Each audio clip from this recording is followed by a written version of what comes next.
So, my name is Iain Tolhurst. I'm a stock-free organic farmer. I've been a stock-free organic farmer for 33 years. I've been an organic farmer for over 43 years.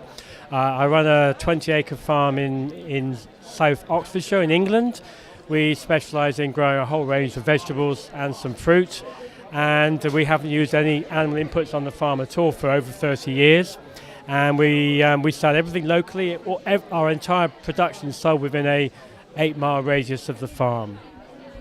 So we're producing vegetables the whole year round, and we produce around 120 tonnes every year. Some years it goes up. Last year we had a really good season, so we have much higher yields.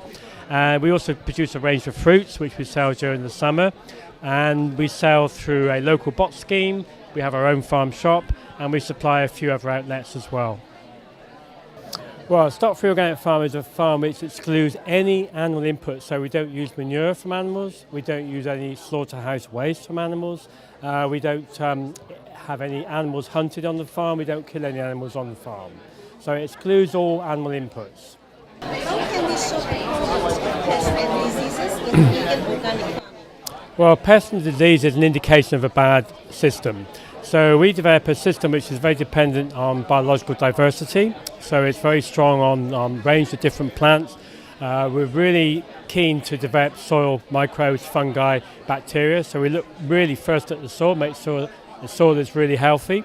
So a healthy soil, you get a healthy plant, and pests and diseases are controlled much better within a biological system because that's what nature would normally do. So we encourage a very diverse biological system. We have very long rotations on the farm. We involve making compost from wood chip, and we use a lot of legumes, but we're really looking primarily at good soil management. How soil plays the key role in a well-balanced farming system? Yeah, the most important aspect of our work really is to manage the soil. This is critical. So most of what we do is really geared towards improving the soil, maintaining carbon in the soil, which is really important, and maintaining the biological diversity of the soil. So we use green manures, we use compost, and we use very long rotations. So do you think vegan organic farming is the most sustainable farming method? Yeah, certainly, because it doesn't rely on using somebody else's land to support fertility, because most farms, organic ones or conventional farms, are bringing fertility from somewhere else. Whereas we've managed our farm by using only fertility within the farm itself. So they're much more sustainable in the long term, they have a lower carbon footprint, they have a much lower impact on the environment. What are the main challenges in running a stock-free organic business, and how do you overcome? The main challenge really is the complexity of what we manage. We're managing a very complicated biological system. That takes a lot of attention, so it certainly takes more management time. We are repaid by we have very good yields. The yields are very high.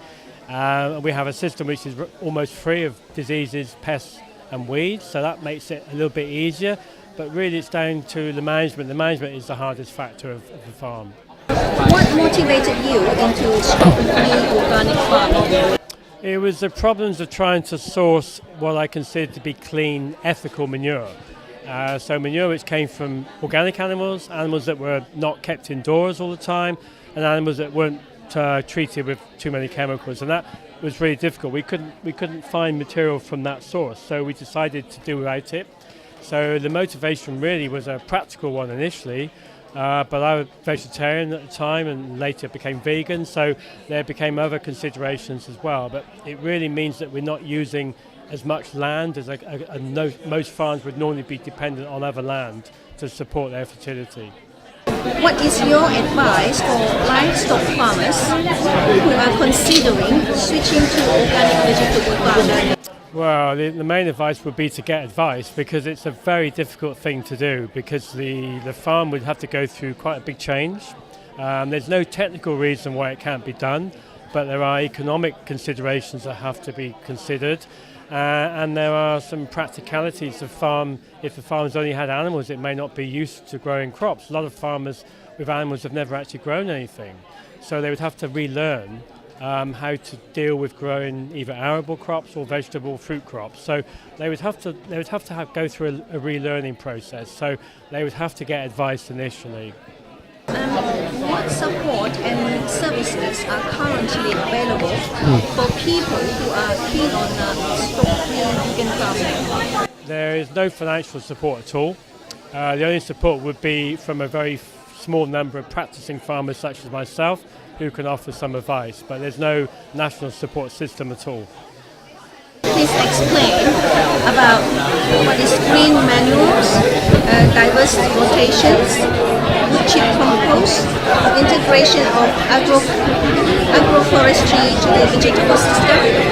We got these keywords from your website that explains about your work, and they sound really important. There's a lot of questions. I have to try and remember. Well, green manure is a way of improving the fertility of the soil by growing a plant.